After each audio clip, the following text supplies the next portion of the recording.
अस्सलाम वालेकुम। उम्मीद करता हूँ आप सब खैरियत से होंगे। आज मैं फिर आपकी खिदमत में एक न्यू और छोटी सी वीडियो लेकर हाज़िर हुआ हूँ ताकि आप अपने मसाइल वगैरह हल करवा सकें और अपनी ज़िंदगी में आने वाली तमाम परेशानी और तंगियों से निजात पा सकें।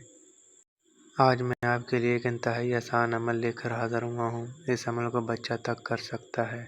ये मेरा आपको चैलेंज है। अगर इस अमल को करने के बाद परी हाज़िर ना हुई तो मैं अमल करना बंद कर दूँगा। अमल का वाज़ेह तरीका सुनने से पहले अगर आप मेरे चैनल पर नए हैं तो मेरे चैनल को सब्सक्राइब कर लें ताकि हर नई आने वाली वीडियो मेरी आप तक पहुंच सके और आप इससे फ़ायदा उठा सकें। आपने जिस जगह पर यह अमल करना है वो एक बंद कमरा हो जहां पर किसी किस्म का शोर शराबा ना आता हो। शोर शराबे की वजह से होता यह है आपके अमल में खलल पैदा होती है और आपका ध्यान भटक जाता है, जिससे अमल आपको दोबारा करना पड़ता है। आपने जिस कमरे में ये अमल करना है वहाँ ज़मीन पर चाक या कोयले की मदद से गोल दायरा लगा लेना है। गोल दायरा इतना बड़ा हो जिसमें आप बआसानी बैठ सकें। अमल करने से पहले आपने चंद बातों का लाजमी ध्यान रखना है। आपने इस अमल को राज के साथ करना है, किसी को बताए बगैर करना है।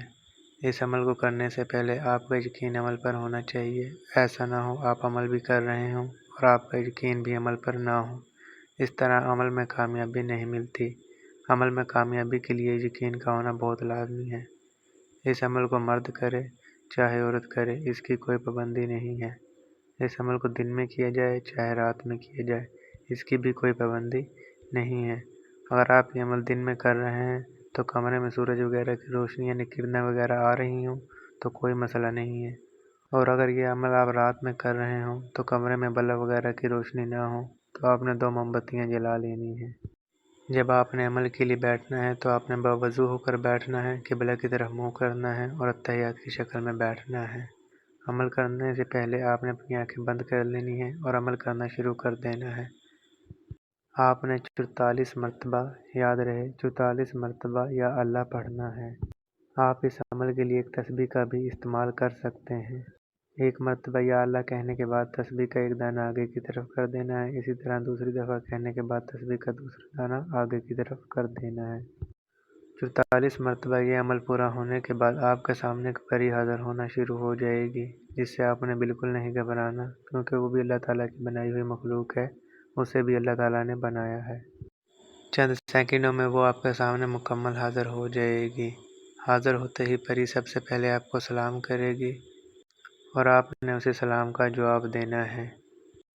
फिर वो आपसे पूछेगी आपने मुझे क्यों हाज़िर किया है, तो आपने उससे बोलना है मैं बहुत परेशान हूँ, तंग हालात में हूँ, कारोबार ठप पड़ा हुआ है, रिज़्क़ में तंगी आ चुकी है और मुझे अपना कोई आसान अमल बताओ हाज़िर होने का।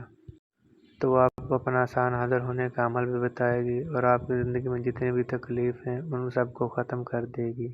और जो वो आपको अपना आसान हाज़िर होने का अमल बताएगी उसके ज़रिए आप उसे कहीं भी हाज़िर कर सकते हैं। और मज़े की बात यह है वो सिर्फ़ आपको ही नज़र आएगी, आपके अलावा किसी और को नज़र नहीं आएगी। बहुत से लोग ऐसे होते हैं जो अमल करने में हिचकिचाते हैं, डर खौफ महसूस करते हैं, तो उनको घबराने की कोई ज़रूरत नहीं है। उनको हम पर ही ट्रांसफ़र करके दे सकते हैं। एक बात का लाजमी ध्यान रखना है, इस अमल को हमारी इजाज़त के बिना ना किया जाए, वरना उसको जाने माली नुकसान हो सकता है, उसको रजत हो सकती है। इस अमल के लिए हमारी इजाज़त लेना बहुत ज़रूरी है। मैं वीडियो में वो तमाम बातें बता देता हूँ जो अमल के लिए इंसान के लिए फ़ायदा मंद होती हैं। ऐसी कोई बात जो समझ में ना आई हो तो स्क्रीन पर मेरा व्हाट्सएप नंबर नज़र आ रहा होगा, तो उसके ज़रिए आप मुझसे रब्ता कर सकते हैं। मिलते हैं अगली वीडियो में। अपना ख्याल रखिएगा। अल्लाह हाफ़िज़। शुक्रिया।